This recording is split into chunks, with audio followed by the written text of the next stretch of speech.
kelompok 2 Banners dan 2 RKI. Sebelumnya, untuk kelompok 2 Banners, boleh tolong di-share screen terlebih dahulu.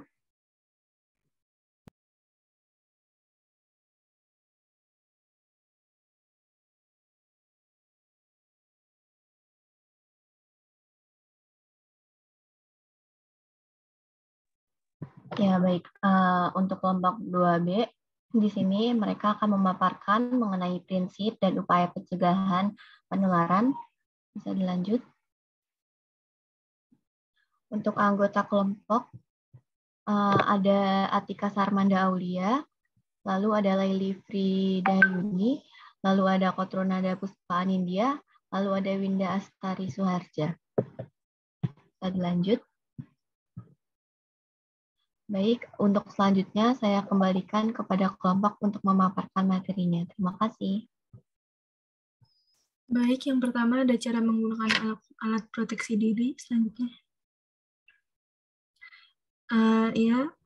Alat pelindung diri itu adalah pakaian dan atau peralatan yang khusus petugas untuk memproteksi diri dari bahaya fisik, kimia, biologi, atau bahan infeksius.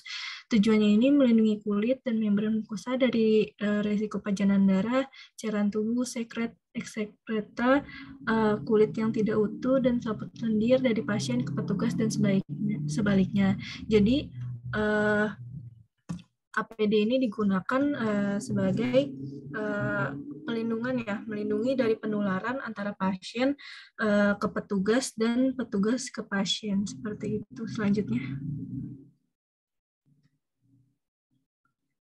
Baik, di sini ada prinsipnya, yaitu menggunakan alat pelindungan diri sebelum melakukan kontak dengan pasien, kemudian memakai alat pelindungan diri dengan hati-hati, kemudian melepas dan membuang APD dengan hati-hati, dan melakukan hygiene segera. Kemudian di sini ada jenis-jenis APD. Yang pertama ada sarung tangan bedah atau steril. Ini digunakan sewaktu melakukan tindakan invasi atau pembedahan. Kemudian ada sarung tangan pemeriksaan, digunakan untuk melindungi petugas ketika memberi pelayanan kesehatan sewaktu melakukan pemeriksaan atau pekerjaan rutin. Kemudian ada sarung tangan rumah tangga dipakai sewaktu memproses perawatan, menangani bahan-bahan terkontaminasi, dan sewaktu memberikan permukaan yang terkontaminasi.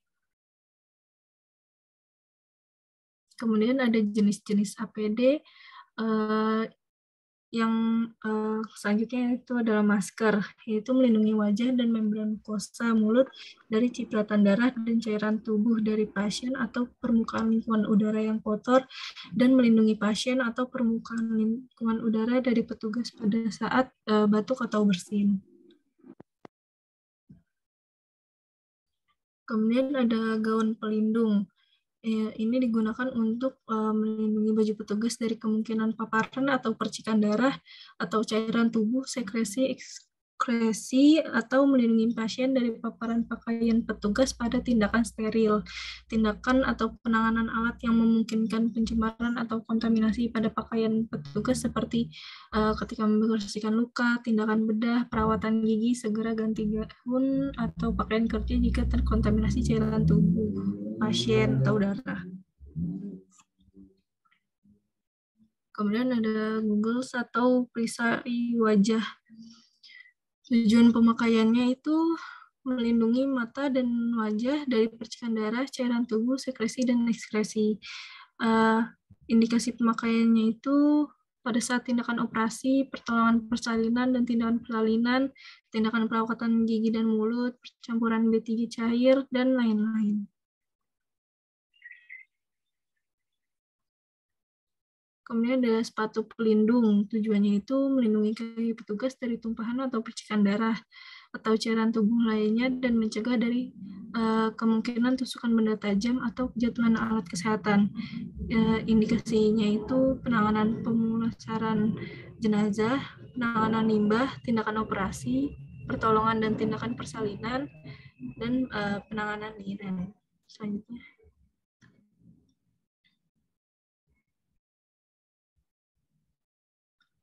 Selanjutnya ada topi pelindung. Tujuannya itu untuk mencegah jatuhnya mikrob mikroorganisme yang ada di rambut dan kulit kepala petugas terhadap alat-alat atau daerah steril atau membran mukosa pasien dan juga sebaliknya untuk melindungi kepala atau rambut petugas dari percikan darah atau cairan tubuh dari pasien. Indikasi pemakaian itu tindakan operasi, intubasi trachea, pembersihan peralatan kesehatan. Selanjutnya.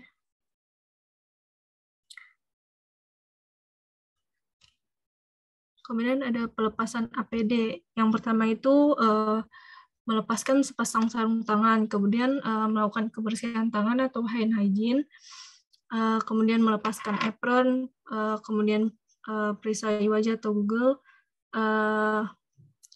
kemudian gaun bagian luar, terus penutup kepala, masker, kemudian pelindung kaki, kemudian ditutup dengan melakukan hand hygiene lagi. Selanjutnya.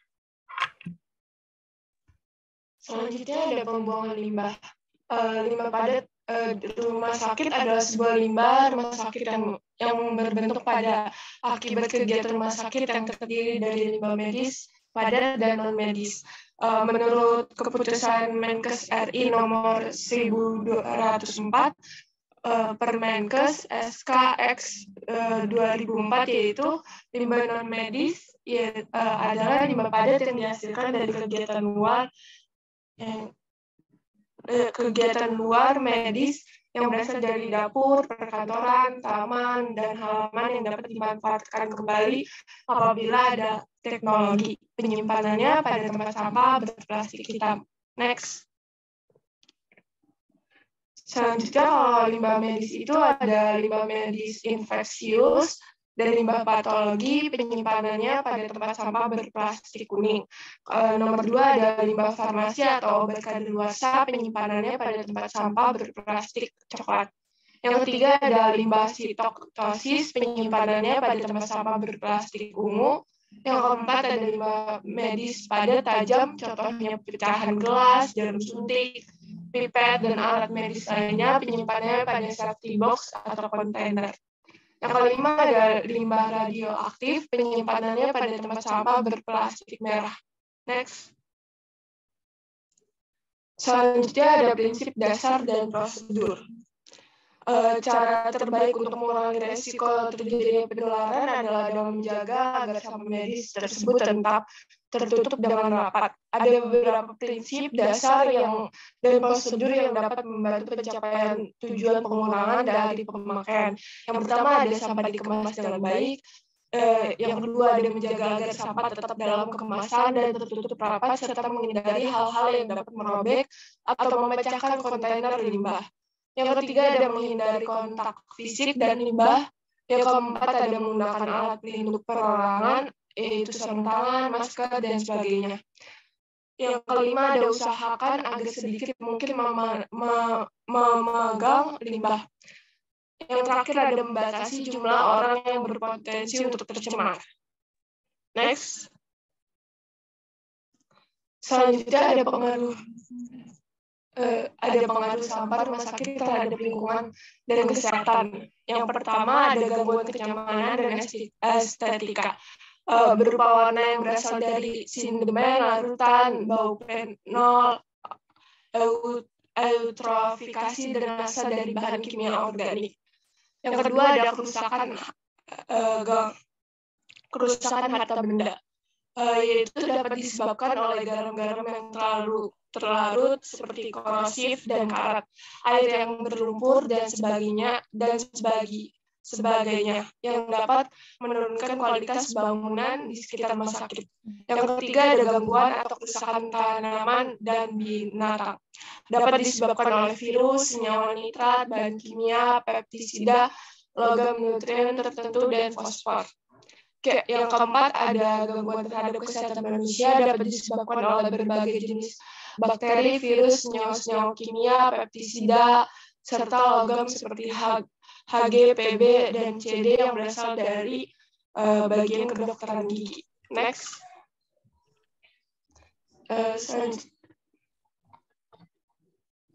Selanjutnya ada cara bekerja di ruang isolasi. Definisi ruang isolasi, yaitu merupakan suatu ruangan sebagai upaya untuk mencegah penularan dan ataupun penyebaran kuman penyebab penyakit dari sumber infeksi, yaitu petugas, pasien, pengunjung, ke orang lain. Next. Ruang lingkupnya itu ada penggunaan kamar isolasi diterapkan kepada semua pasien rawat inap yang mengidap penyakit infeksi yang menular, yang dianggap mudah menular dan berbahaya. Yang kedua, ada semua elemen rumah sakit beserta pasien dan keluarga menjadi pelaksanaan ketentuan. Next.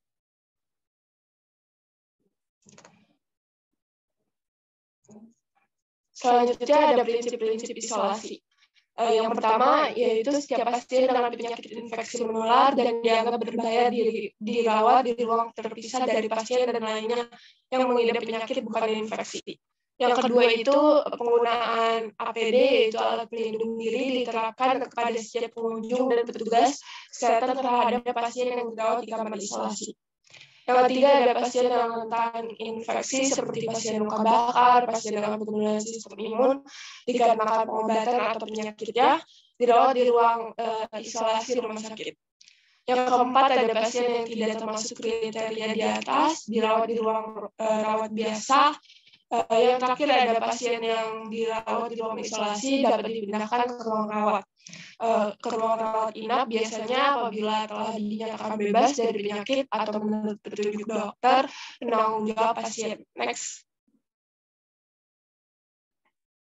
Ya, selanjutnya ada prosedur ruang isolasi. Syarat tugas yang bekerja di ruang isolasi, yang pertama cuci tangan sebelum meninggalkan kamar isolasi. Yang kedua, lepaskan beri nursing sebelum keluar kamar isolasi. Yang ketiga, berbicara seperlunya. Yang keempat, cuci tangan sebelum dan sesudah kontak dengan pasien.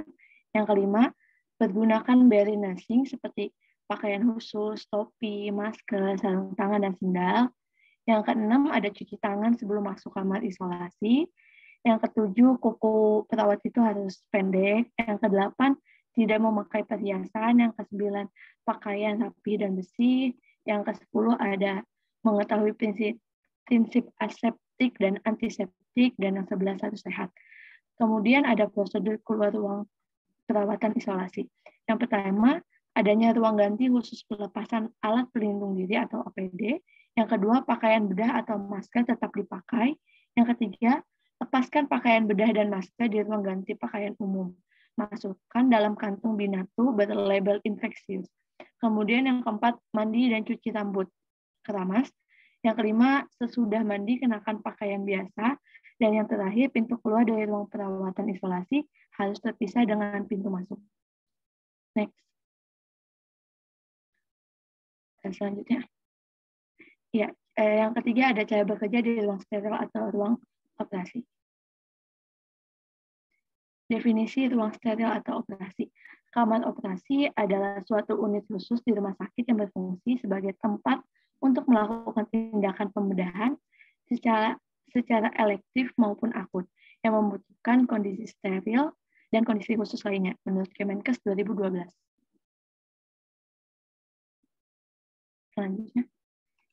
Selanjutnya ada penggunaan handscoon steril. Yang pertama, lakukanlah sanitasi tangan dengan sabun atau cairan pembersih. Yang kedua, pastikan integritas kemasan, buka kemasan luar non steril tanpa menyentuh kemasan dalamnya.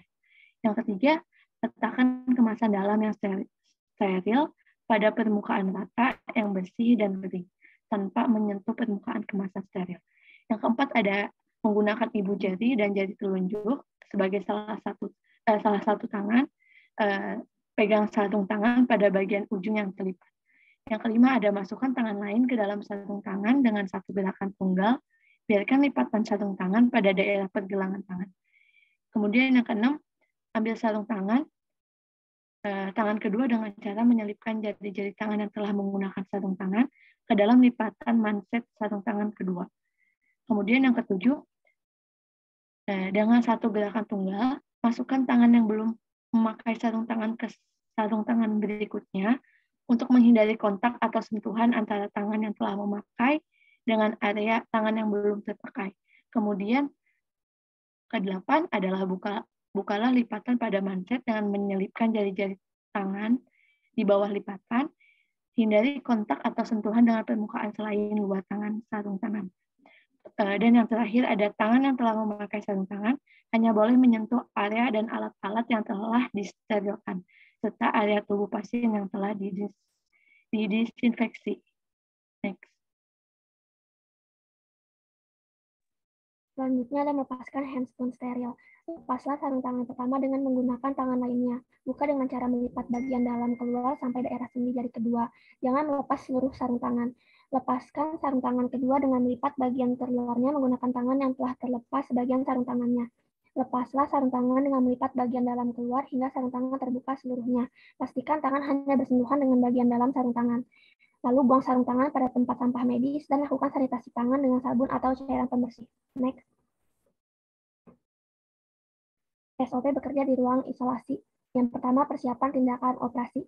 Petugas ruangan mengetahui jadwal operasi, mempersiapkan area operasi sesuai prosedur yang berlaku, mengisi berita acara, mempersiapkan semua catatan medik pasien, mengalungkan label identitas, menyertakan perlengkapan penunjang operasi, menyerahkan pasien disertai berita acara, memeriksa kelengkapan berita acara, menyiapkan berita acara dan catatan medik pasien, lalu pasien dipersiapkan untuk serah terima dengan petugas ruangan. Next. Yang kedua ada transport pasien. Pasien diantarkan ke ruang operasi oleh para medik. Lalu serah terima berita acara tindakan operasi antara para medik ruangan dengan petugas operasi. Pindahkan pasien ke berangkat operasi, pasien dibawa ke koridor ruang recovery. Ganti semua pakaian dengan duk bersih, lepaskan semua perhiasan, beri penutup kepala, lakukan senyaman mungkin sesuai tata krama, lalu tenangkan pasien. Setelah selesai, pasien ditransfer ke ruang operasi, pindahkan pasien ke meja operasi senyaman mungkin. Next. Yang ketiga ada pelaksanaan tindakan operasi. Petugas operasi mempersiapkan peralatan, bahan, dan obat-obatan yang diperlukan untuk operasi sesuai SOP terkait. Petugas anestesi mempersiapkan peralatan dan obat-obatan anestesi serta melakukan tindakan anestesi yang diperlukan sesuai SOP yang terkait. Perawat sirkulasi menerima rekam medis dan data administrasi lisan dan tulisan dari petugas pengantar pasien operasi dan memasang foto ronsen pada lampu baca di masing-masing ruang operasi. Kemudian petugas kamar operasi melakukan tindakan hand scrubbing, gowning, dan hand gloving sesuai SOP yang terkait. Petugas operasi melakukan cross-check dengan petugas operasi yang bertugas mengantar pasien ke dalam ruang operasi dan dokter operator mengenai identitas pasien, bagian yang akan dioperasi, dan jenis operasi sebelum melakukan tindakan antisepsis dan mempersempit medan operasi dengan bag steril.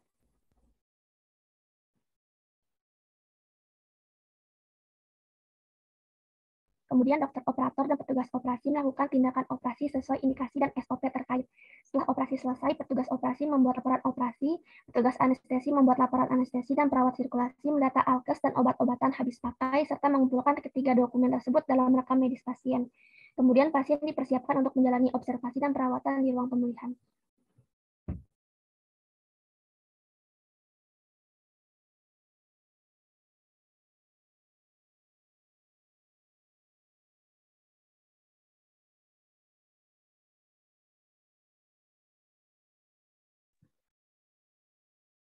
Ya, baik.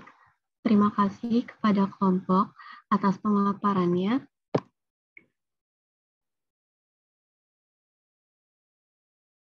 Saya kembalikan kepada komoderator untuk melanjutkan sesi berikutnya, yaitu sesi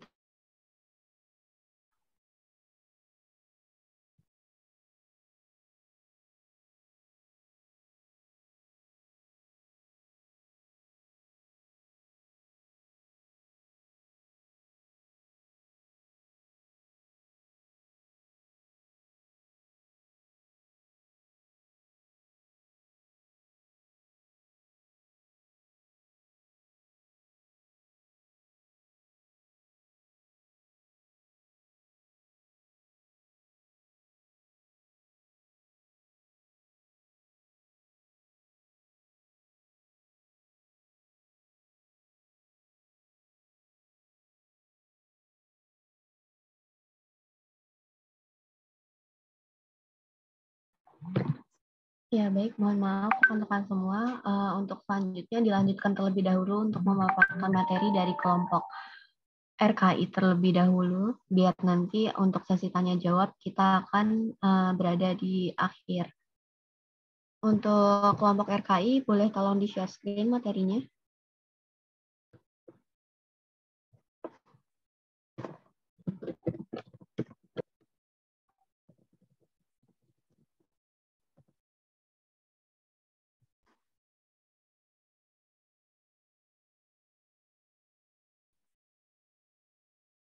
Ya, baik. Untuk kelompok RKI-nya sendiri, untuk kesempatan kali ini mereka akan menjelaskan mengenai efforts to prevent transmissions.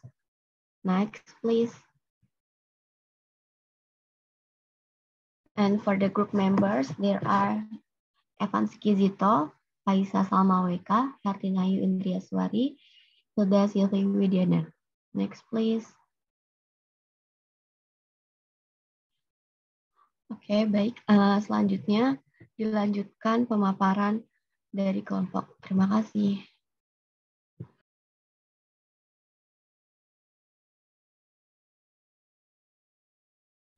Yes, thank you, moderator, for the opportunities. Let me next izinkan saya untuk melanjutkan. Maybe the group is add a little bit material from the group 8 from class D. So the first is transmission prevention efforts. Efforts to prevent transmission are efforts made to avoid the entry of microorganisms into body tissues so as to avoid infectious disease.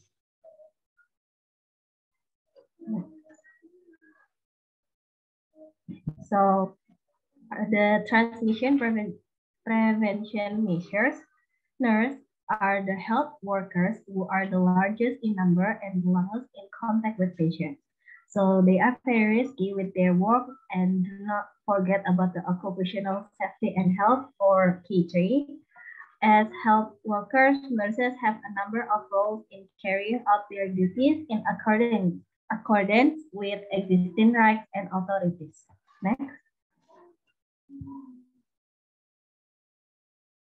Okay, next ada personal protective equipment.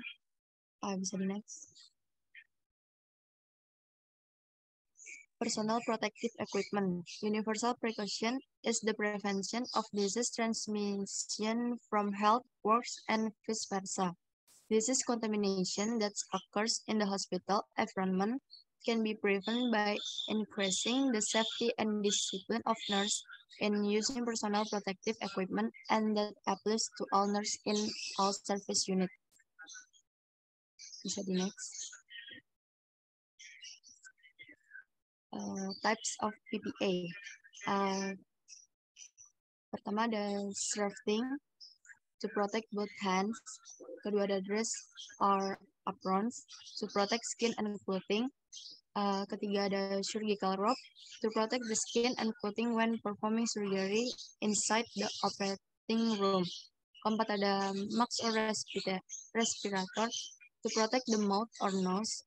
Respirator are used specifically to protect against the causative agents of infection with airborne disease.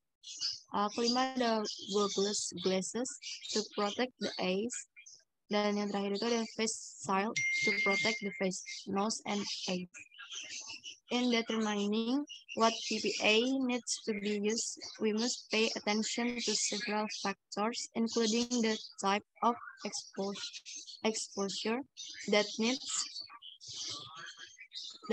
to be anticipated, expect or touch isolation category, the length of the touch to be done, and the size of the PPA that must be appropriate. Next.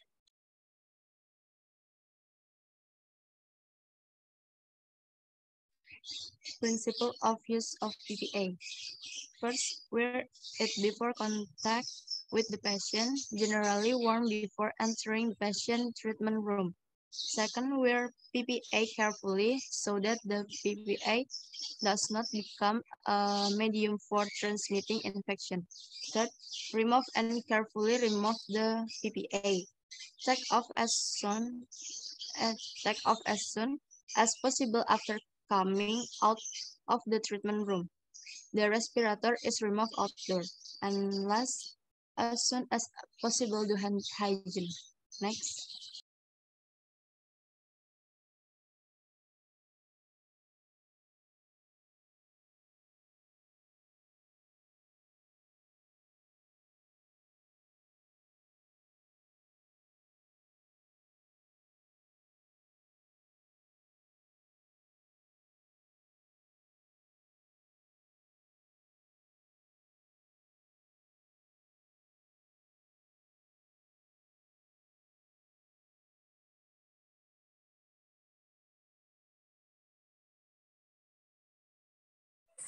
Okay, the next is standard precautions. Next.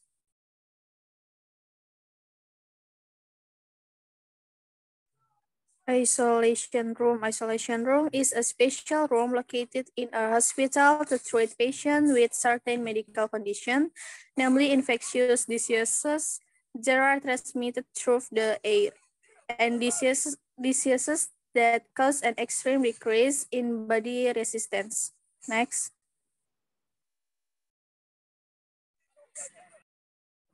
Standard precautions. Standard vigilance is the main vigilance, which must be understood either to an athlete as so as not to be infected. In 2007, the CDC and HICPAC recommended 10 key components that should be implemented and adhered to in the standard vigilance, namely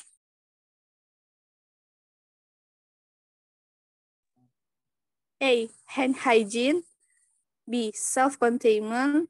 C. Decontamination of patient equipment. D. Waste management. E. Linen management. F. Health protection of workers. G. Patient placement. H. Hygiene respiration.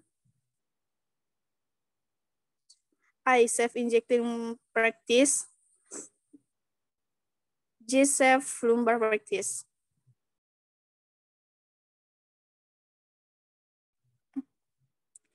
The first is hand hygiene. Hand hygiene is done by washing hands using soap and running water when hands are clearly dirty, expose the body fluids, or using alcohol when hands do not appear dirty. Officer nails should always be clean and cut short without fake nails, without wearing ring jewelry. Next.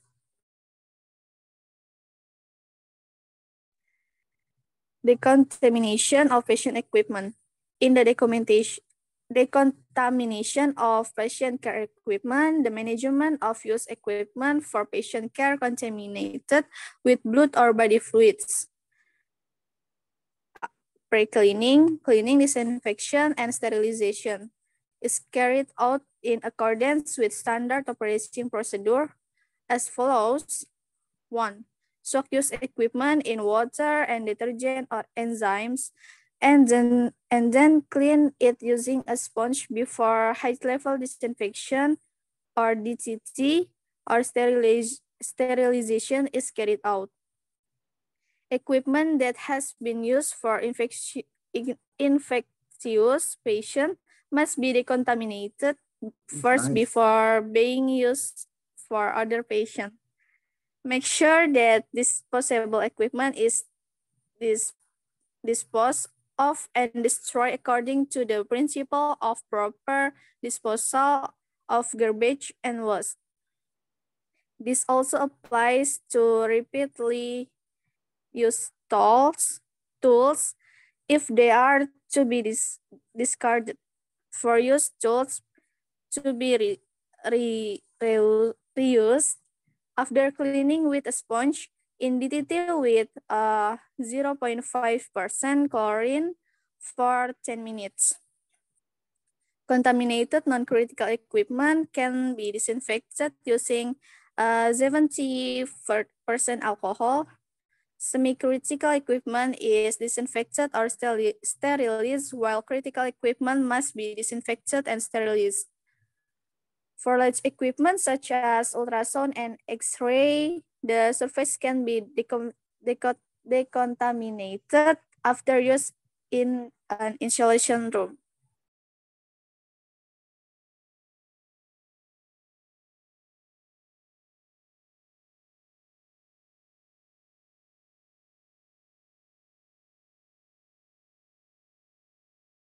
Yeah, so next is the waste management.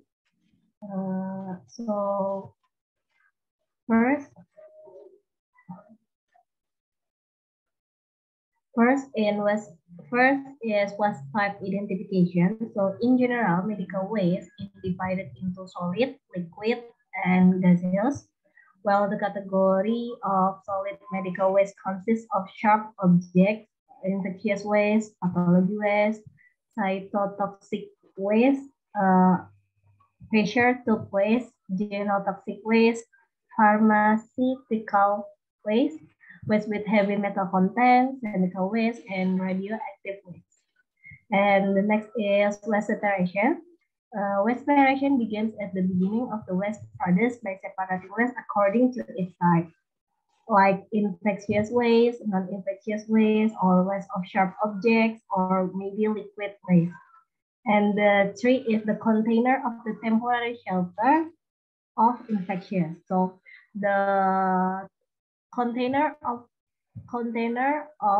the temporary shelter of infectious in the room must be closed, easy to open, clean and wash daily, made by strong material like anti-rusty. The distance between the waste container is 10 until 20 meters. It is placed in the action room and should not be under the patient's bed and tie up a waste plastic bag when it is 3 4 4. And the next is transportation. It should use special trolleys that are strong, close, and easy, and the waste transport elevators are different from patient elevators. Next is the temporary waste shelters.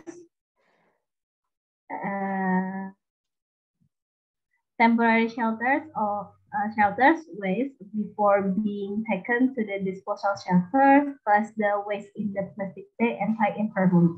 So the next is waste. Infection waste is destroyed with an incinerator. Non-infectious waste is taken to landfills. Waste of sharp object is destroyed with an incinerator. Liquid waste is discharged into the spoil hook. And next, number 8 is handling of sharp object or waste or broken glass. And the last is disposal of sharp object. So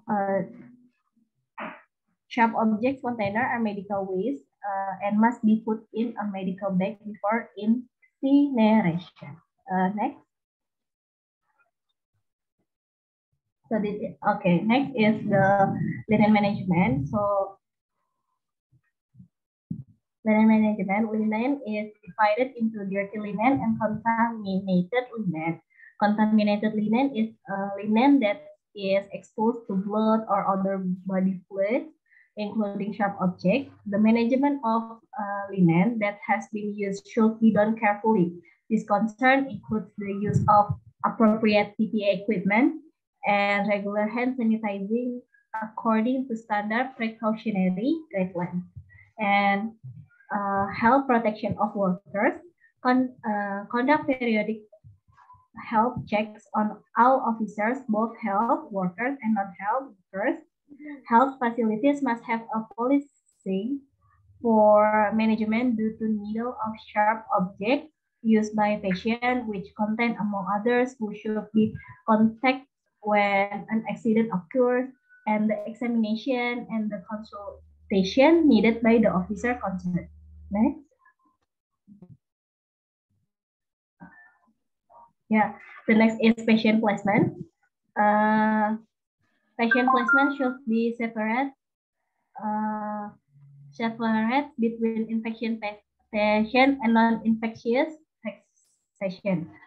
Patient placement is adjusted to the transmission pattern of the patient. Disease infection such as contact, droplet, airborne, preferably a separate room. All cohorting related rooms should be marked with vigilance based on the type of transmission, contact, droplet, airborne. Patients who are unable to maintain personal hygiene or the environment should be separately. And the next is hygiene respiration.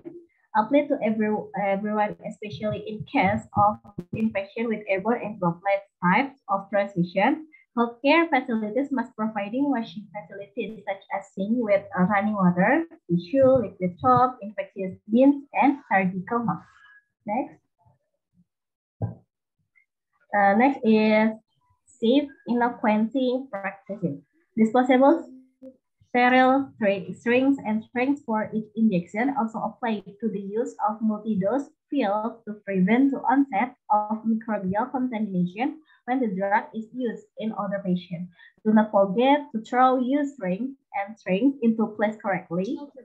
Be careful with the use of drugs for perina and anesthesia because it has potential to cause an extraordinary event like KLB. Safe lumbar practice.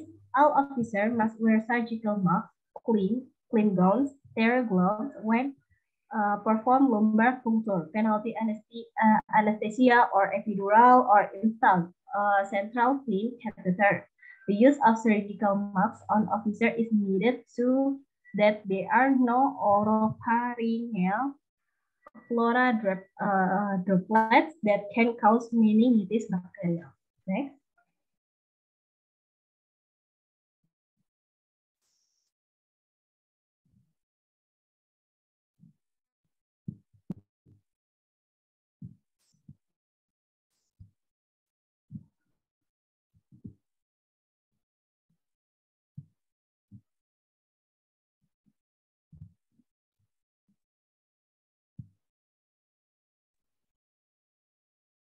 The next one is vigilance based on transmission.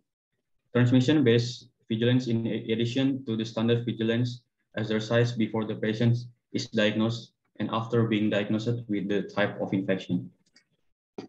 Types of vigilance based on transmission. Types of vigilance based on transmission are as follows: 1, by contact; 2, through droplets; 3, by air or airborne precautions; 4, through common vehicles like food, water, medicine, tools, equipment; and the last one is through vectors like flies, mosquitoes, or mice. Next is how to work in a sterile or OK room. The key to preventing infection in healthcare facilities is to follow the principles of good hygiene maintenance, cleanliness, and sterility with 5 standards of application, namely: 1 is wash your hands to avoid cross-infection; 2, use personal protective equipment to avoid contact with blood or other body fluids; 3 is proper management of sharp tools to avoid the risk of disease transmission through sharp objects contaminated by the patient's blood products; 4 is carry out decontamination, washing and sterilization of instruments on the correct principle; and the last one is maintaining proper sanitation of the environment.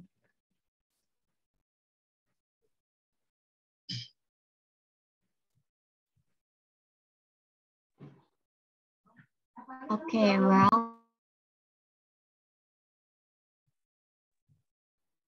well, thank you for the group for the presentation of the material. Then the next session is a question and answer session, which will be guided by the co-moderator from Class B.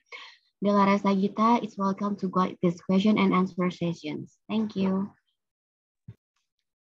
Oke, saya ambil alih, saya Delares Sagita. Sebelum ke pertanyaan dan jawaban, untuk kelompok akan menayangkan videonya dulu.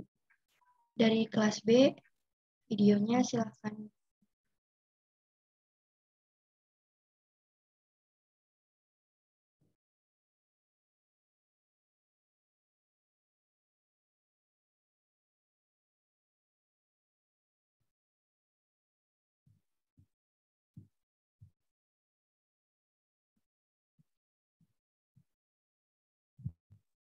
Alat pelindung diri atau APD level 3 atau risiko tinggi. Penggunaan alat pelindung diri level 3 berada di area CSSD dan laundry, ruang hemodialisa, ruang isolasi, laboratorium, kamar operasi, kamar bersalin, petugas cleaning service, kamar jenazah, serta ruang cath lab.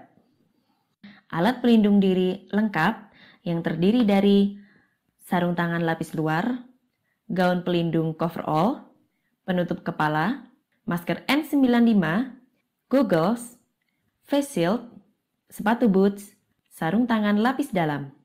Sebelum menggunakan alat pelindung diri level 3, pastikan Anda tidak memakai atau membawa aksesoris yang menempel di badan seperti perhiasan, jam tangan, dan telepon genggam. Cek ulang kesediaan alat pelindung diri, pastikan semua kebutuhan sudah lengkap dan ukuran yang tepat dengan Anda. Belanja cuma 20.000 di Tokopedia. Bebas ongkir dong. Bebas ongkir dong.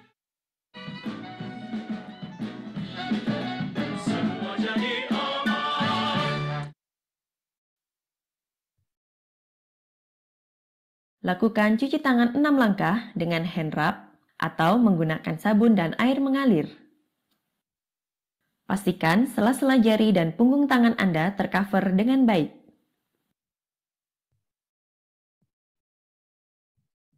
Ambil salah satu sarung tangan dengan memegang pada sisi sebelah dalam lipatannya, yaitu bagian yang akan bersentuhan dengan kulit tangan saat dipakai.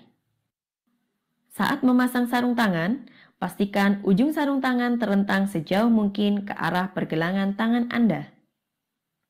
Pasang sarung tangan kedua dengan cara memasukkan jari-jari tangan yang belum memakai sarung tangan.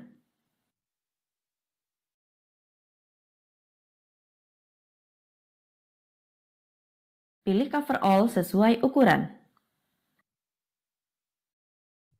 Kenakan coverall dimulai dengan memasukkan kaki secara bergantian,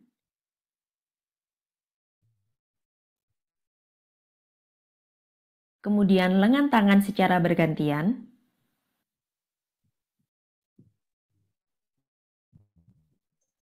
kemudian tarik penutup coverall hingga leher dan tertutup rapat. Ambil penutup kepala, gunakan hingga menutupi seluruh rambut dan kedua telinga.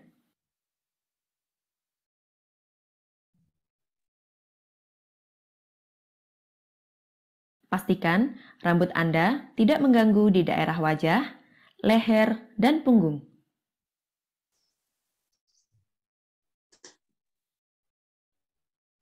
Ambil masker N95, kemudian pasang masker dengan memegang bagian depan masker dan melekatkan di bagian hidung dan mulut. Pasang tali masker bagian bawah terlebih dahulu, kemudian pasang tali masker bagian atas di belakang kepala. Lekatkan bagian klip masker N95 di atas hidung untuk memastikan segel sudah terpasang dengan benar. Lakukan fit test terlebih dahulu dengan cara menghirup dan menghembuskan nafas. Bila dirasakan ada kebocoran, ganti masker N95 dengan yang baru.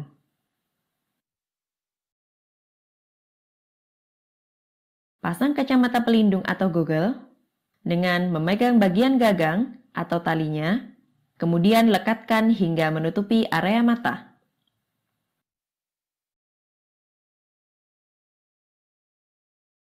Pasang penutup kepala dari coverall sehingga menutupi semua bagian kepala dan leher.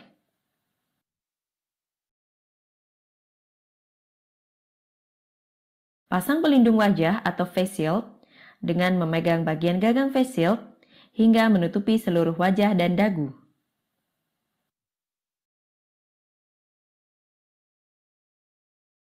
Kenakan sepatu pelindung atau sepatu boots. Pastikan seluruh area di kaki tercover dengan baik.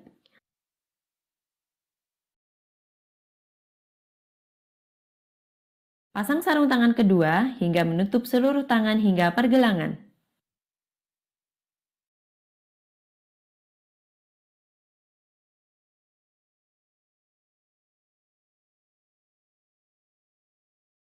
Pastikan sarung tangan terpasang dengan erat. Sarung tangan ganda memberikan keamanan ekstra bagi tenaga kesehatan.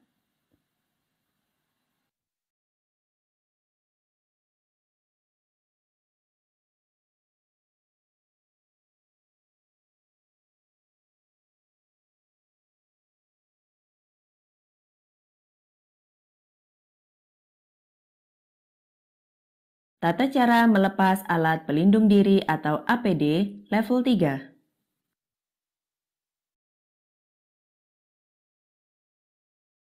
Lepaskan sarung tangan lapis luar dengan memegang bagian luar sarung tangan dengan sarung tangan lainnya.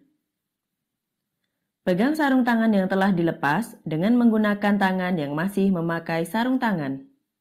Selipkan jari tangan yang masih memakai sarung tangan lapis dalam di bawah sarung tangan yang belum dilepas di pergelangan tangan. Lepaskan sarung tangan di atas sarung tangan pertama. Buang sarung tangan di tempat sampah infeksius.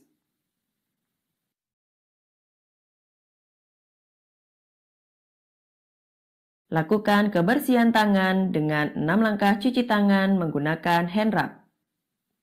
Kondisi tangan masih memakai sarung tangan lapis dalam.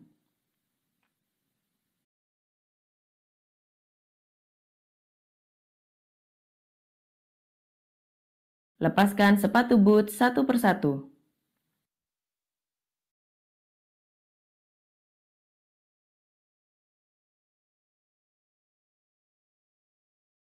Letakkan sepatu boots di tempat yang telah disediakan.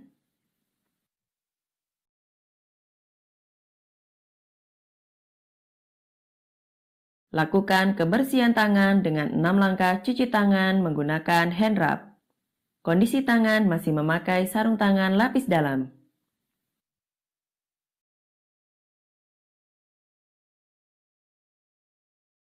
Lepaskan face shield dengan memegang bagian karet atau gagangnya. Letakkan face shield di wadah yang telah disediakan. Lakukan kebersihan tangan dengan 6 langkah cuci tangan menggunakan hand rub.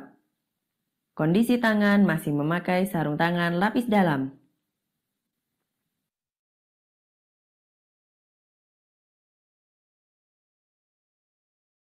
Buka penutup kepala dan leher coverall secara perlahan. Buka pengunci coverall secara perlahan.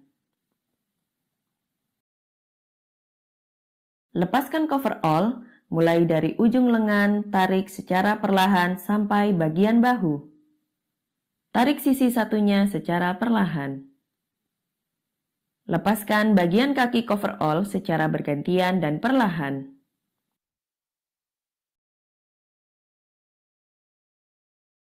Gulung coverall dengan bagian dalam berada di bagian luar.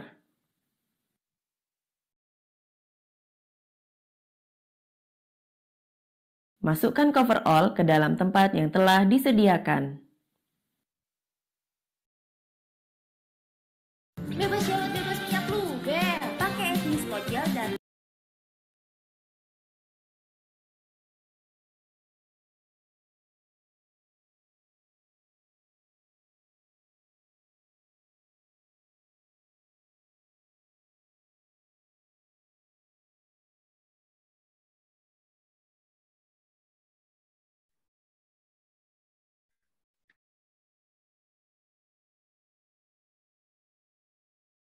Lakukan kebersihan tangan dengan 6 langkah cuci tangan menggunakan hand rub.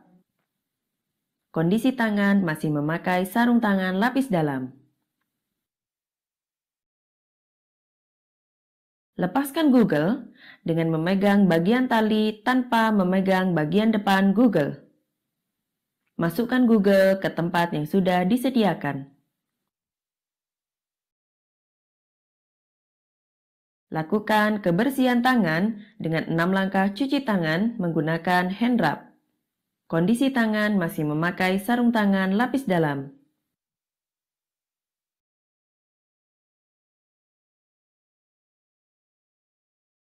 Lepaskan masker N95 dengan memegang bagian tali tanpa menyentuh bagian luar masker.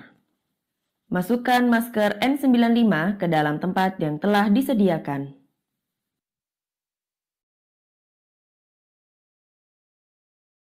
Lakukan kebersihan tangan dengan 6 langkah cuci tangan menggunakan hand rub.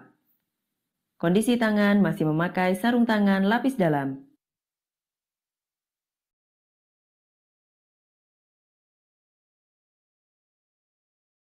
Lepaskan penutup kepala dengan cara digulung. Masukkan penutup kepala ke dalam tempat sampah infeksius.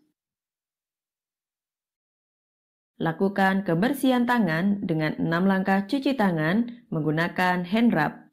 Kondisi tangan masih memakai sarung tangan lapis dalam. Lepaskan sarung tangan lapis dalam dengan memegang bagian luar sarung tangan dengan sarung tangan lainnya.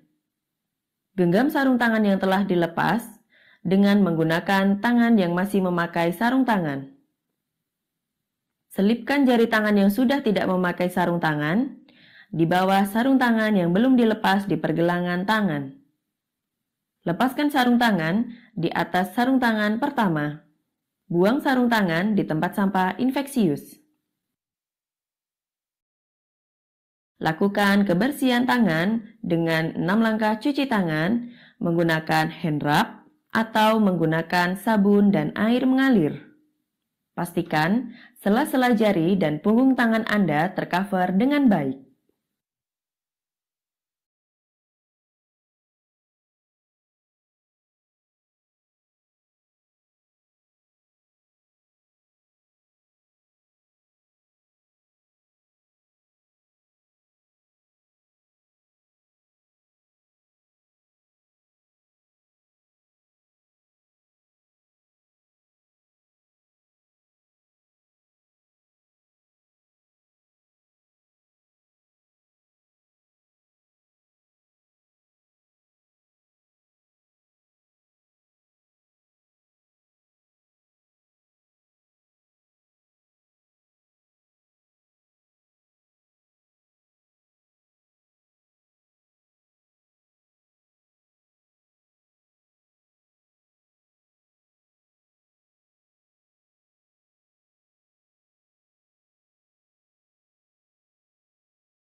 Baik, untuk kelompok 2, apakah masih ada video yang ingin ditanyakan lagi?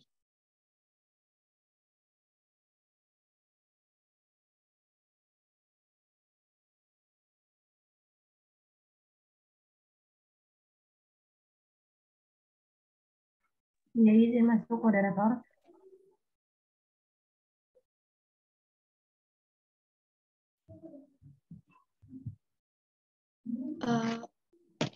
Dilanjut video dari RKI. Ya, sebelumnya izin masuk, saya Hertenai dari kelompok 8 kelas RKI. Karena tadi mengenai APD sudah dibahas ya dari kelompok 8 kelas B, izin untuk dari kelas RKI untuk menampilkan video mengenai pengolahan limbah medis kepada kelompok 8.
So let's get started.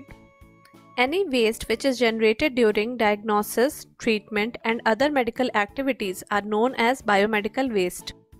And these biomedical waste are generated by healthcare facilities, research facilities, and laboratories. and these facilities exist all over the world. All biomedical waste are categorized into non-infectious waste, which is 80%, then infectious waste 15%, and hazardous waste, which is 5%. Non-hazardous waste or non-infectious waste is again divided into biodegradable and non-biodegradable.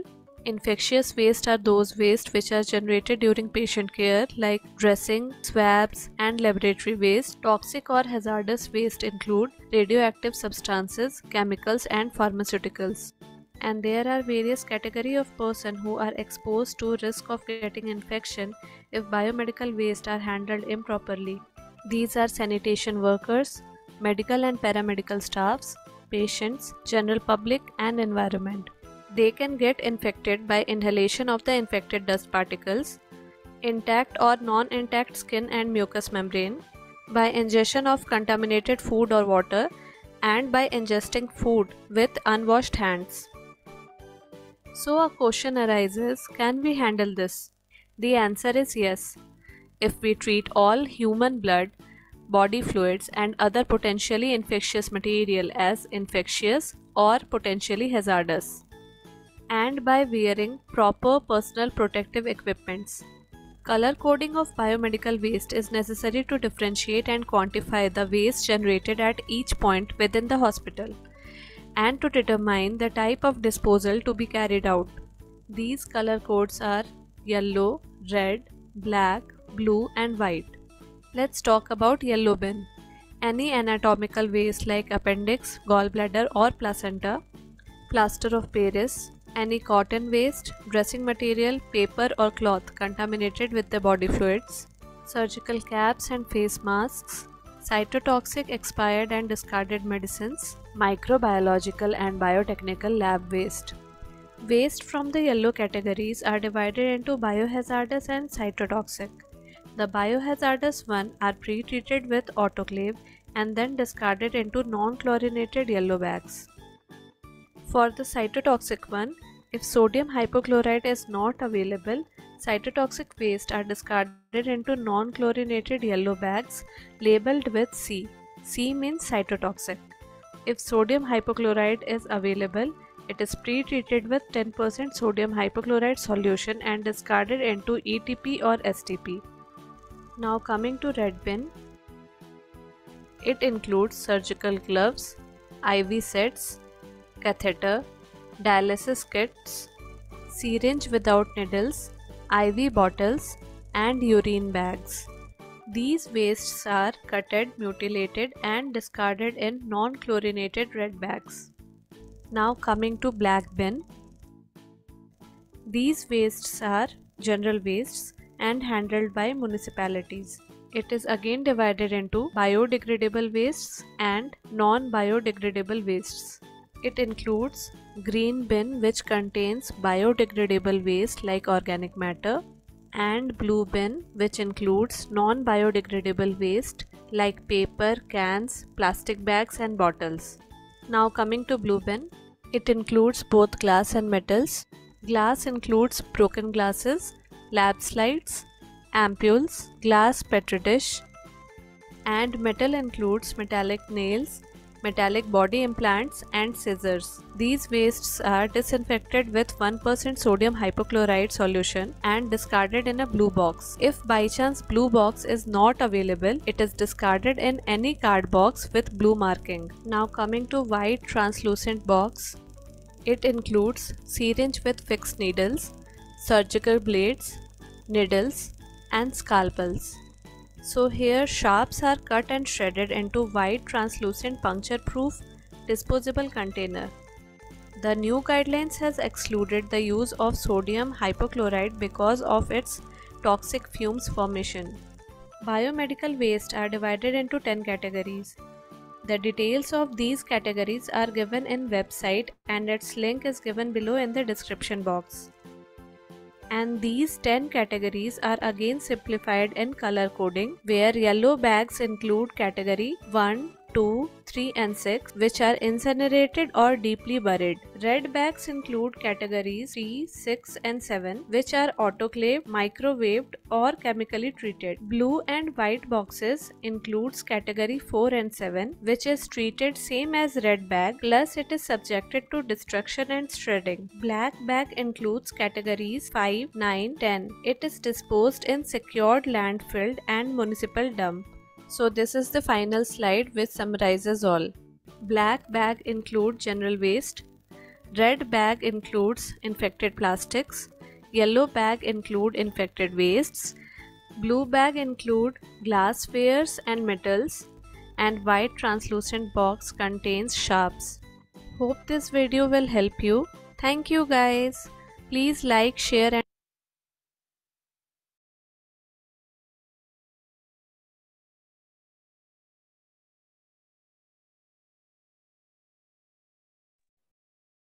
Untuk kelas RKI, apakah masih ada video yang ingin ditayangkan lagi?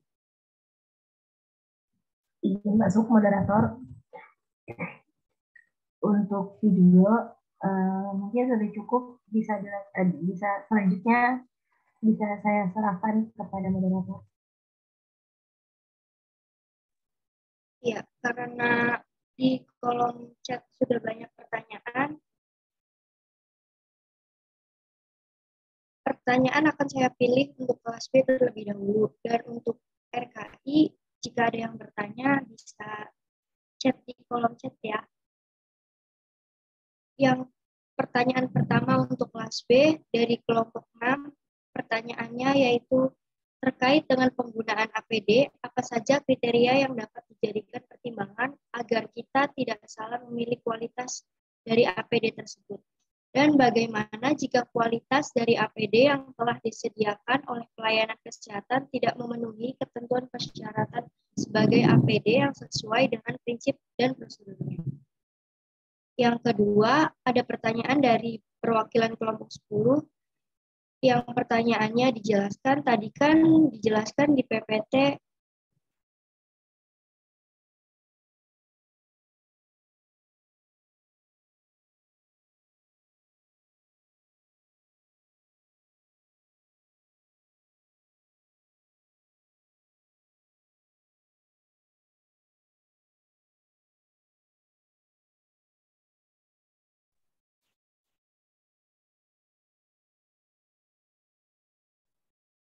Ya, bagaimana di Laresa kita? Apakah ada kendala atau bagaimana?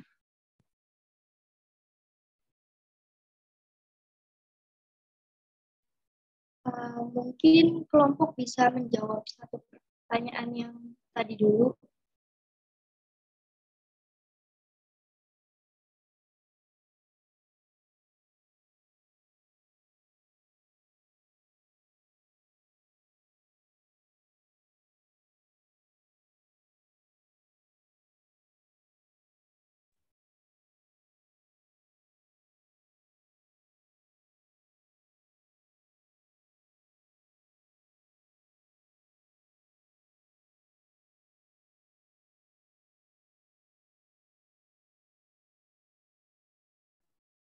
Ya, baik, izin masuk kepada komoderator.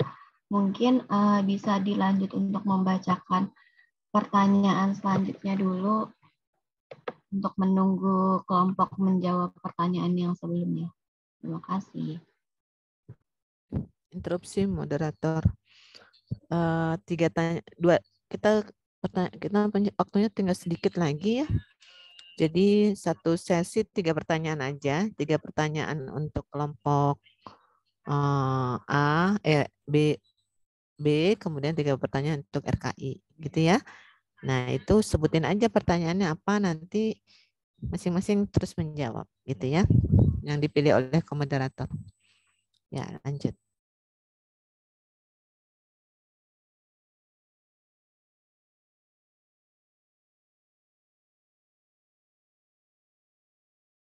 Ya, saya lanjutkan. Untuk pertanyaan kedua,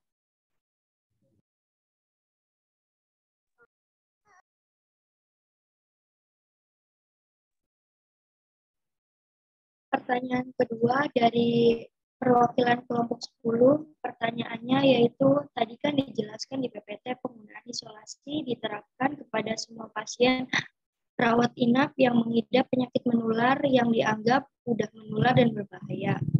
Nah, ada nggak sih klasifikasi ruangan isolasi yang diterapkan di rumah sakit, dan jika ada bisa nggak disebutkan dan dijelaskan? Dan untuk pertanyaan ketiga dari kelompok 2, pertanyaannya yaitu kenapa tenaga medis bisa tertular corona padahal udah pakai APD lengkap? Mohon dijelaskan. Itu pertanyaan perwakilan kelompok, dan untuk kelompok 8 silakan dijawab pertanyaan yang saya sebutkan tadi.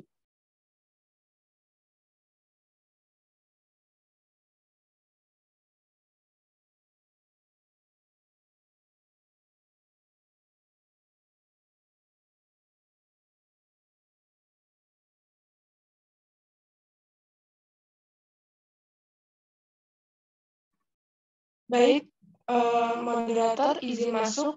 Saya Laili Fridayuni, perwakilan kelompok 8, ingin menjawab pertanyaan dari Amar ya, yang tadi itu terkait dengan pertanyaannya, yaitu terkait dengan penggunaan APD, apa saja kriteria yang dapat kita jadikan pertimbangan agar kita tidak salah memilih kualitas dari APD tersebut. Dan bagaimana jika APD yang telah disediakan oleh pelayanan kesehatan tidak memenuhi ketentuan persyaratan sebagai APD yang sesuai dengan prinsip dan prosedurnya. Jawabannya itu cara memilih APD yang benar. Yang pertama, melakukan penilaian bahaya. Yang kedua, ada mengidentifikasi bahayanya. Yang ketiga, memilih jenis APD yang sesuai dengan bahaya yang telah diidentifikasi. Yang keempat, desain dan konstruksi APD harus aman. Yang kelima, ada pastikan APD dipelihara dengan baik dan fungsinya masih optimal. Yang keenam, ada pastikan APD pas dan nyaman digunakan oleh pekerja atau tenaga kesehatan. Yang ketujuh, ada pastikan tipe APD kompatibel jika dipakai bersama dengan APD lain. Yang kedelapan, ada harus memenuhi standar yang ditetapkan, misalnya yaitu standar nasional Indonesia atau American National Standard Institute. Jika APD atau komponen APD yang digunakan tidak memenuhi ketentuan persyaratan sebagai APD yang sesuai dengan prinsip dan prosedurnya, maka segera beritahu atasan guna menemukan solusi perlindungan lain atau model APD yang berbeda yang ada di rumah sakit. Kita juga harus berkonsultasi masalah ketidakmampuan menggunakan APD dengan atasan atau yang lebih profesional. Menurut Permenaker Terans nomor 8 itu pasal 6 ayat 2 2010, pekerja atau buruh berhak menyatakan keberatan untuk melakukan pekerjaan apabila APD yang disediakan tidak memenuhi ketentuan dan persyaratannya. Seperti itu. Apakah sudah jelas?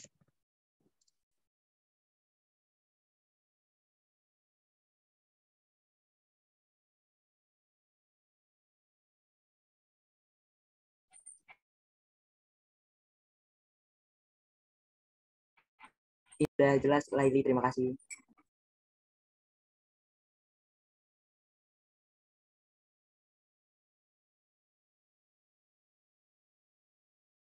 Baik, izin menjawab moderator.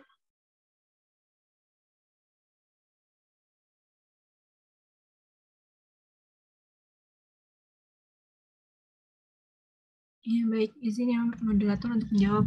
Tadi pertanyaan dari kelompok 2B ya, tentang kenapa tenaga medis masih bisa terkena corona gitu, walaupun sedang memakai APD. Nah, mungkin penularan ini masih bisa terjadi walaupun tenaga kesehatan tuh udah pakai APD lengkap, karena bisa aja dari akibat self-contaminating saat proses melepaskan APD. Jadi pas tenaga kesehatan melepaskan APD itu kurang memperhatikan gitu. Jadi mungkin misalnya ada APD yang pas pelepasannya bolong gitu, atau misalnya APD yang nggak sesuai standar kan.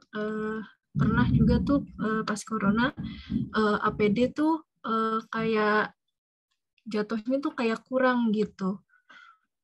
Kemudian ada juga dari karena orangnya itu sendiri, misalnya cuci tangannya kurang benar, nggak sesuai urutannya, nggak sesuai dengan standarnya, atau tenaga kesehatan tuh lupa gitu. Jadi misalnya belum cuci tangan, hand hygiene dengan benar, tapi kayak tiba-tiba nggak sengaja megang wajah atau megang area tubuh yang lain gitu. Terus misalnya kalau istirahat nih, kan bisa aja ngobrol sama tenaga kesehatan yang lain. Mungkin tenaga kesehatan itu positif corona gitu, tapi nggak ada gejalanya. Seperti itu. Apakah sudah terjawab kelompok?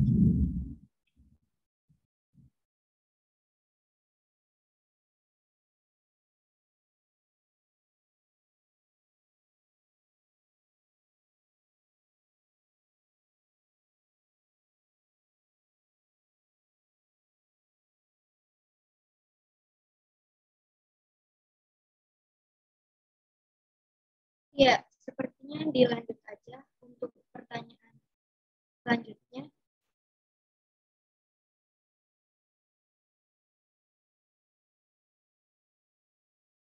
Saya ingin menjawab pertanyaan dari kelompok 10. Pertanyaannya itu, tadi kan dijelaskan di PPT penggunaan isolasi diterapkan kepada yang mengidap penyakit menular yang dianggap mudah menular dan berbahaya. Nah, ada nggak sih klasifikasi ruangan isolasi yang diterapkan di rumah sakit? Dan jika ada, bisa nggak disebutkan dan dijelaskan? Jadi jawabannya itu, yang pertama ada isolasi untuk transmisi airborne. Tujuan isolasi ini adalah mencegah penyebaran semua penyakit menular yang ditransmisikan melalui udara. Lalu yang kedua ada isolasi untuk transmisi kontak. Tujuannya itu untuk mencegah penyebaran penyakit infeksi yang mudah ditularkan melalui kontak langsung. Yang ketiga ada isolasi untuk transmisi droplet. Tujuannya itu untuk mencegah penyebaran patogen yang dikeluarkan pasien saat batuk, bersin, dan bicara yang dapat diteruskan melalui transmisi kontak tidak langsung. Lalu yang terakhir ada isolasi untuk protektif. Ini tuh tujuannya untuk mencegah kontak antara patogen yang berbahaya dengan pasien dengan daya tahan tubuh rendah atau menurun. Sekian, terima kasih.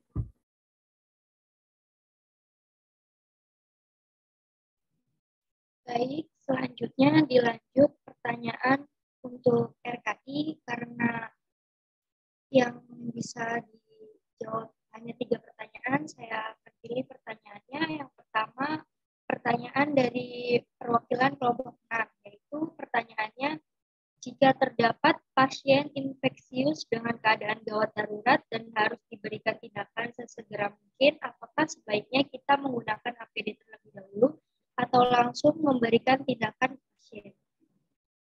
Dan yang kedua, pertanyaan dari perwakilan kelompok 9.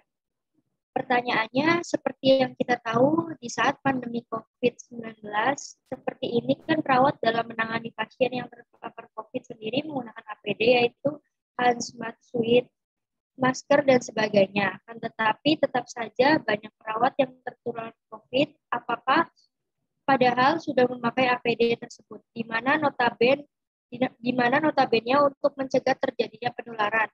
Lalu menurut kelompok, jika hal tersebut terjadi, apa artinya APD yang digunakan tidak menjamin untuk melindungi perawat dari pencegahan penularan?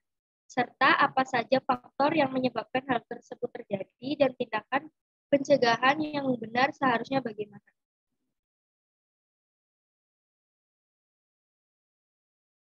Dan yang terakhir, pertanyaan dari kelompok 10, yaitu apa saja contoh hygiene respirasi seperti yang kita ketahui umumnya hanya etika batuk, apakah kelompok dapat menjelaskan contoh lain dari hygiene respirasi? Ya, mungkin itu saja. Selanjutnya kelompok dapat menjawabnya.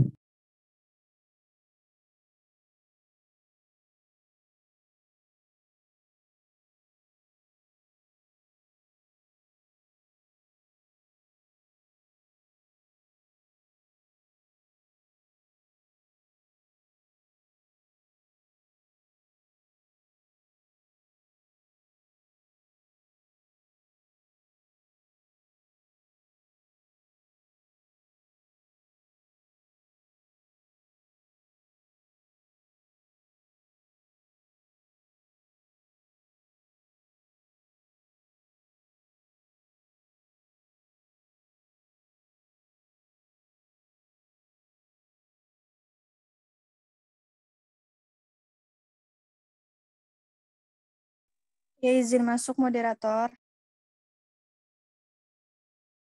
Iya, silakan. Ya, Hilda Silvi dari kelompok izin menjawab pertanyaan yang diajukan oleh kelompok 6 terkait jika terdapat pasien infeksius dengan keadaan gawat darurat dan harus diberikan tindakan segera mungkin, apakah sebaiknya kita menggunakan APD terlebih dahulu atau langsung memberikan tindakan ke pasien? Ya, izin menjawab, kalau kejadian seperti itu lebih baik kita tetap menggunakan APD terlebih dahulu. Karena penggunaan APD ini bukan hanya untuk melindungi pasien dari kontaminasi, juga melindungi perawat dari infeksiusnya tersebut gitu. Jadi sebisa mungkin kita harus menggunakan APD terlebih dahulu agar mencegah kontaminasi dan melindungi perawat juga dari infeksinya. Kurang lebih seperti itu untuk kelompok 6. Apakah terjawab pertanyaannya? Ya, izin menjawab sudah terjawab. Ya, terima kasih. Sama-sama.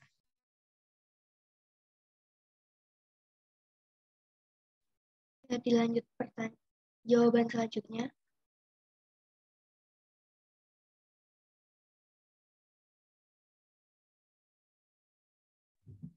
Iya, izin masuk moderator. Iya, silakan. Ya, mungkin saya izin menjawab pertanyaan dari kelompok 9 yang tadi mengenai APD pada saat COVID. Nah, pertanyaan ini juga kan tadi juga sempat muncul ya di pertanyaan kelas B. Mungkin ada beberapa istilahnya, jadi saya izin menjawab. Mungkin ada istilahnya itu ada beberapa kesalahan baik dan yang paling mendominasi itu seperti kelas yang sudah dijelaskan kelompok 8 kelas B sebelumnya juga ada kesalahan pada saat pemakaian dan juga mungkin ada faktor di luar dari APD yang seperti itu. Lalu selanjutnya itu APD yang digunakan apakah APD yang digunakan tidak menjamin untuk melindungi perawat dari pencegahan penularan? Sebenarnya penggunaan APD ini membantu perawat itu untuk menghindari pencegahan dari penularan. Namun dari APD juga ini masih istilahnya ada beberapa faktor lain yang bisa membuat APD ini tuh jadi kurang manfaat, kegunaannya berkurang dan ada banyak faktor penyebab. Bisa jadi ada kerusakan di APD-nya atau mungkin ada beberapa kesalahan pemakaiannya atau kesalahan pemakaian dan juga kesalahan pada pelepasan seperti itu. Apakah dari kelompok 9 sudah terjawab?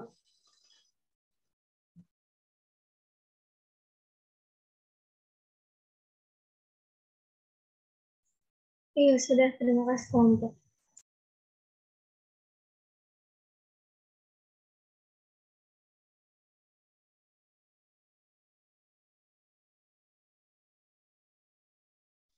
Iya, untuk kelompok 9 dilanjut jawaban terakhir ya.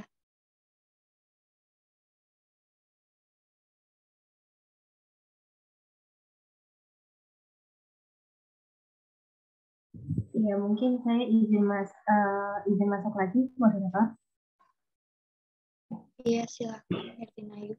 Iya, saya Hertinayu dari kelompok 8 izin menjawab pertanyaan dari kelompok 10 ya, mengenai apa saja contoh hygiene respirasi. Sebenarnya contoh hygiene respirasi itu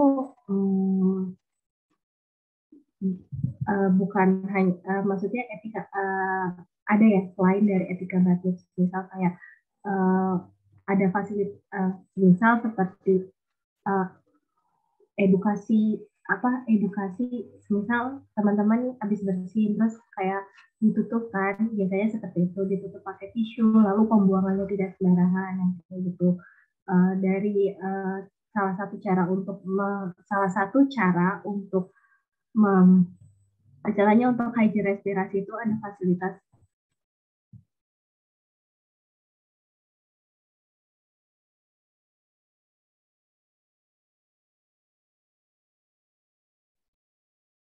fasilitas pelayanan kesehatan yang menyediakan sarana cuci tangan. Jadi misal kayak etika batuk kan tutup mulut dan tutup hidung, lalu langsung cuci tangan seperti itu.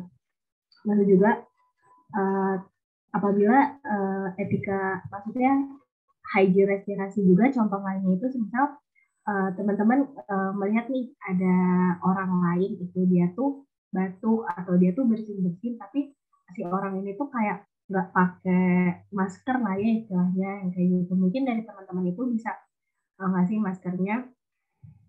masker kepada orang tersebut, atau juga teman-teman melihat orang batuk, tapi kan batuk itu etikanya ditutup ya. Nah, tapi habis batuk orang ini tuh nggak cuci tangan seperti itu. Mungkin dari teman-teman itu sebagai bentuk dari hygiene respirasi mungkin bisa mengedukasi kalau habis batuk bersin itu cuci tangan seperti itu. Untuk kepuasannya saya kembalikan ke moderator.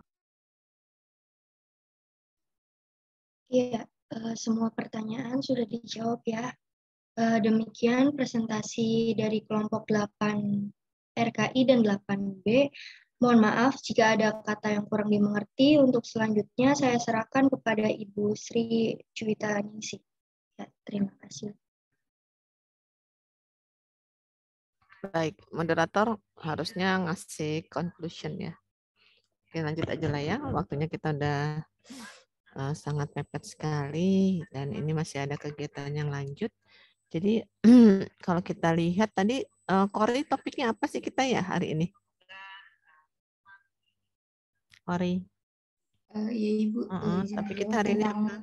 Prinsip dan upaya pencegahan penularan. Oke. Itunya konsepnya ya, prinsip pencegahan penularan. Terus yang kalian pelajari apa, Anissa? Yang kira-kira skill yang harus yang harus dikuasai dengan adanya tadi yang sudah disampaikan oleh kelompok. Anissa ada? Penggunaan APD.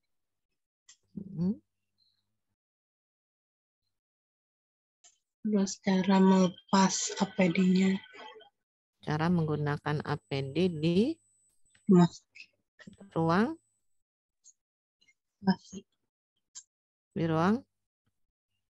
isolasi. Ya, maksudnya gitu, mulai dari masang sampai melepas. Ya. Kemudian untuk cara penggunaan APD di ruang steril. Mana ini Bismil ya? Bismil coba. Kamu melihat nggak, ada nggak penjelasan tentang cara menggunakan APD atau ya APD untuk persiapan operasi? Berarti dengan kata lain di ruang operasi. Bismillah mana?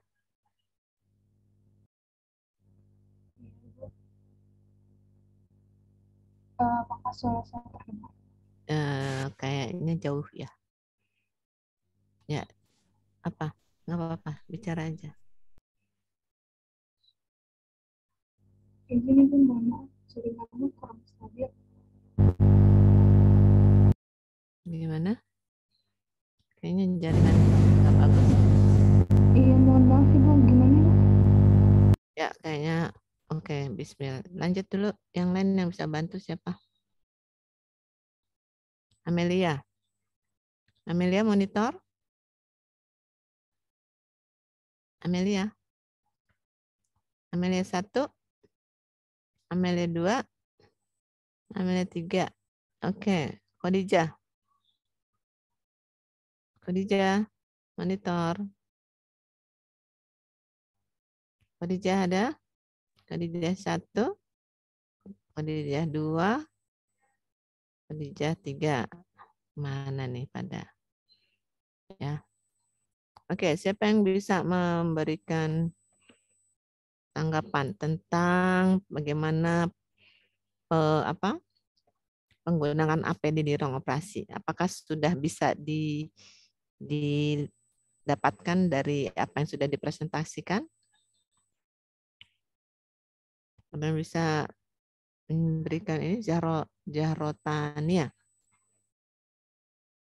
Zahro, ada Zahro? Zahro Tania? Ya, Ibu. Ya, silakan.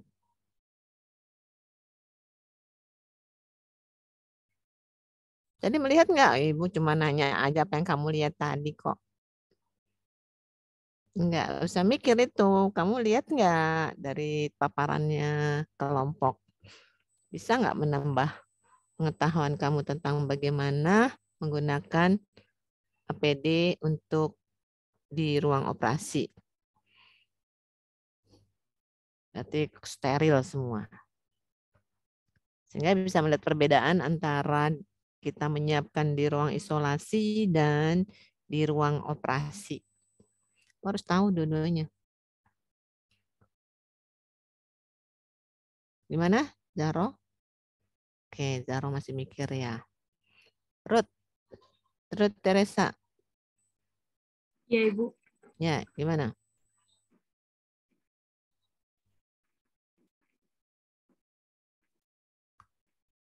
Kayaknya pada tidur tadi ya. Temannya presentasi kalian tidur gitu ya. Kamila tidur nggak tadi? Memperhatikan presentasi nggak temannya?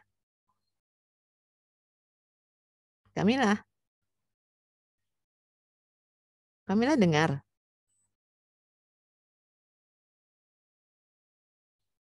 Iya, mohon maaf Ibu, suaranya putus-putus, Bu. Oke. Karena di rumah saya sedang hujan, Ibu. Alasan jaringan lagi. Oke, Aidatul. Suara saya terdengar tidak?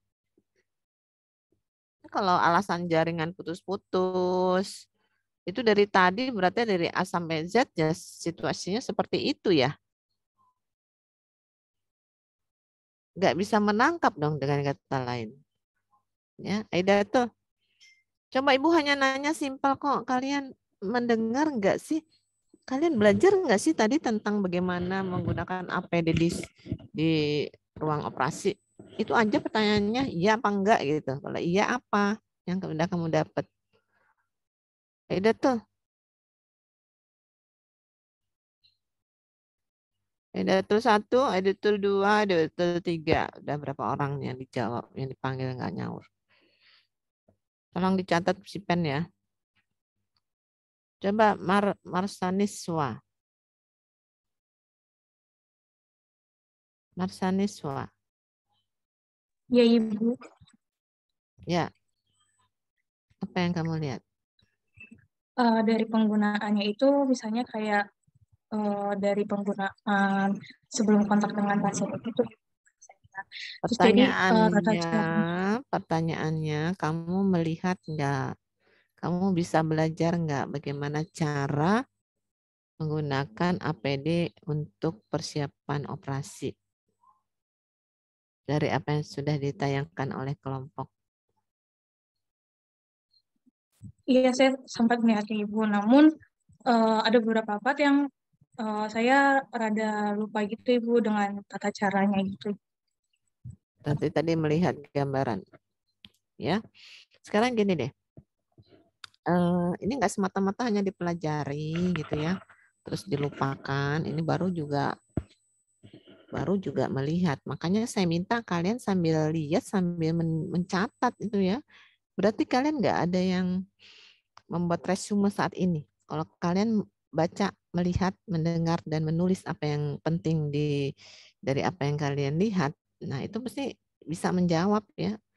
Ya ternyata gagap-gagap semua. Ya, Ibu khawatirnya kalian kalau daring seperti ini konsentrasinya udah kemana-mana gitu. Ya, oke sekarang gini deh. Kita harus tahu ya, kenapa manajemen pasien safety itu belajar bagaimana menggunakan APD di ruang isolasi ya dan di ruang steril. Ya. Kenapa hal itu penting? Ya. Yang jelas untuk pakaian APD di ruang isolasi itu proteksinya tidak cuma untuk diri sendiri gitu kan? Transfer infeksi nosokomial, tetapi juga ingat, walaupun kamu pakai APD, kalian merawat di ruang isolasi, tetap harus memperhatikan jangan sampai ada transfer infeksi nosokomial dari satu pasien ke pasien yang lain. Ya, itu yang tidak boleh terjadi, sehingga prinsip itu harus diterapkan seketat mungkin. Ya, terutama misalnya katakanlah ini karena ruang isolasi. Tapi ketika kita tidak di ruang perawatan biasa, bagaimana sih cara mengaturnya supaya tidak ada transfer infeksi nosokomial gitu kan? Ya, yang harus kalian perhatikan adalah bagaimana supaya tangan kita tetap bersih, bebas dari kuman. Ya, kalaupun pakai handscoon, ingat pakai handscoon itu untuk kita dengan pasien. Tapi kamu lupa pakai handscoon hanya untuk kita aja, nggak memperhatikan pasien yang lain. Sehingga apa? Ketika pakai handscoon, pakai terus handscoonnya lagi merawat. Padahal handscoon ini dipakai pasien A, pasien B, pasien C. Nah, itu yang tidak boleh terjadi. Ya, jadi ketika kalian memproteksi diri sendiri, kalian harus ingat juga bahwa yang utama adalah memproteksi pasiennya. Ya, jadi jangan sampai kalian menggunakan APD tapi juga beresiko untuk pasien terkena infeksi nosokomial. Itu yang nggak boleh terjadi ya. Jadi prinsipnya kalau sudah dipakai, lepas satu pasien satu. Ya, situasi apapun bisa dikondisikan. Yang penting prinsipnya kalian harus belajar. Jadi di catatan kalian itu prinsip-prinsip lah yang kalian tulis. Ya, nggak apal boleh, tapi prinsip itu harus ingat di kepala. Ya, termasuk bagaimana sih untuk persiapan operasi. Ya, kalian harus bisa melihat, kan kemarin belajar bagaimana alat steril ya. Nah sekarang alat steril ini mau dipakai gitu. Memperlakukan alat steril ketika dipakai, kita harus mempersiapkan diri sendiri. Harus dalam kondisi steril seperti itu. Ya. Nah sehingga kalau kalian nanti belajar lagi, video itu nanti diperbanyak deh ya. Yang tentang bagaimana menggunakan APD di ruang operasi, nanti kita perdalam di saat lab ya. Nah, ini yang harus diperhatikan bagaimana kalian mengkondisikan penempatan alat, bagaimana kalian mempertahankan baju. Ya, baju APD itu tetap dalam kondisi steril, ya. Dan kalian kalau di AOK itu kenapa sih tangan kita harus menghadap ke atas? Ini semua harus tahu rasionalnya, ya. Jadi penyebaran infeksi, konsep itu harus dipelajari dari A sampai Z.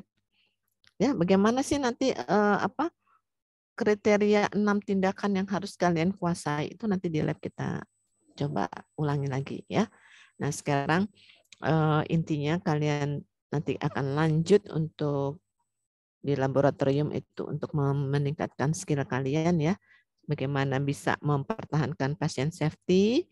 Nah sampai tahap ini adalah kalian memahami konsepnya dulu ya, secara kognitifnya kalian paham. Karena ketika kognitif tidak bisa dicapai, gimana mau psikomotor ya, teori-teorinya belum tahu. Jadi pelajari kembali justifikasi ilmiah setiap tindakan yang kalian lakukan gitu ya. Nah itu saja mungkin yang bisa Ibu sampaikan. Kalian tetap harus belajar lagi, nanti kita akan UAS ya.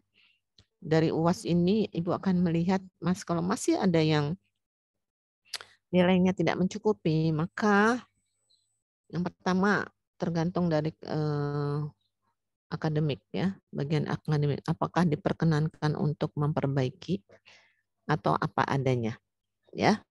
Jadi kalau menurut saya jangan kumaha nanti. Pokoknya sekarang saya ngerjain, nanti nilainya berapa bodo amat, jangan gitu. Ya. Kalian harus lebih fokus untuk bisa bagaimana penilaian kognitif kalian itu di level yang baik gitu, ya. Karena kalau tidak ini akan sangat menjatuhkan untuk yang lainnya. Ya. Kompensasi nanti di praktek kalian harus bisa lebih menunjukkan kemampuan kalian secara skillful gitu ya. Oke, saya rasa cukup. Tadi komoderator sudah mendokumentasikan pertanyaan yang ada di chat. Ya, nanti masing-masing kelompok lihat aja yang buat saya mana, yang buat saya mana gitu ya. Dan itu akan jadi lampiran dijawab secara tertulis. Karena nanti makalah ini juga akan diberikan kepada teman-temannya gitu ya. Jadi harus selesai, nanti grup akan ngobrol lagi di grup Ibu. Untuk sementara di grup ini, Ibu akan share melalui si pen ya, untuk upload dalam kurun waktu 15 menit dari sekarang ya. Kalian catat, foto aja lah ya, terus tambahin di situ di bawahnya apa yang kalian ingin tanyakan kepada grup. Ya, 3 pertanyaan aja masing-masing. Kalau tadi sudah bertanya di mana? Di chatbox, salin aja lagi. Tinggal nambahin 2. Gitu ya. Oke, saya rasa cukup. Sampai di sini. Wassalamualaikum warahmatullahi wabarakatuh. Kita ketemu lagi nanti di UAS ya. Semoga sukses, berhasil, nilainya bagus semua. Baik ya, Ibu pamit undur diri. Sekali lagi, wassalamualaikum warahmatullahi wabarakatuh. Ibu, maaf. Ibu, izin SS. Oh, belum. Ya, silakan. Untuk 2 banner, silakan on cam dan raise hand.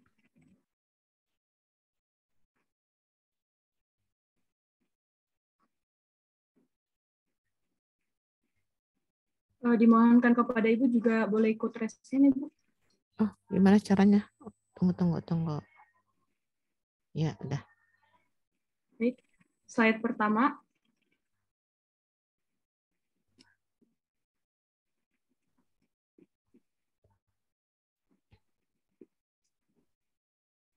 Untuk slide kedua.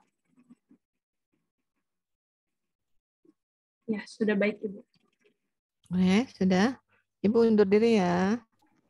Ibu, untuk RKI. Untuk apa? Oh, belum.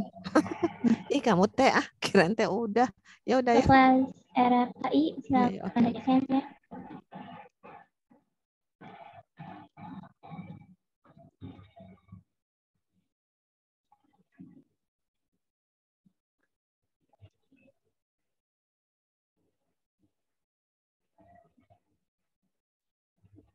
Sudah, Ibu. Terima kasih, Bu. Oke, udah ya. Oke, see you next week. Assalamualaikum. Waalaikumsalam. Terima kasih, Bu. Terima kasih, Bu. Sama.